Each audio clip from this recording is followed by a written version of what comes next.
Dak li kien il-kap eżekuttiv ta' Steward Healthcare għal Malta, Armin Ernst, kellu jidher il-ħamis għall-ewwel darba fil-qorti quddiem il-Maġistrat Rachel Montebello brabta ma' serqa tal-isptarijiet iżda spiċċa ma tfaċċax minħabba li ftit tal-jimilu ġie arrestat fl-Istati Uniti, anke hawn brabta mal-konċessjoni tal-isptarijiet f'pajjiżna.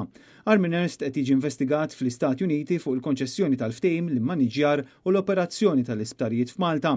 Akkuża oħra tiffoka fuq kull xorta ta' flus, rigali jew tixħim li ġew provduti minn Stewart lill-uffiċjali governattivi Maltin u lil Xawka Tali, Assad Ali u l-membri tal-familja tagħhom. Dan apparti l-commissions u r-reati relatati ma' Accuter AG, STE Health u oħrajn.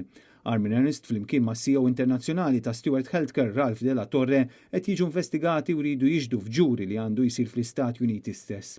Fil-fatt kif rapportat mill-Midja Amerikana, aġenti federali fl-Istati Uniti qabdu mobiles ta' Della Torre u Armin Ernst. Kemm Ernst kif ukoll Della Torre huma fost 20 ta' nies li qed jiffaċċjaw akkużi f'Malta brabta mal-privatizzazzjoni tal-isptarijiet tal-Istat.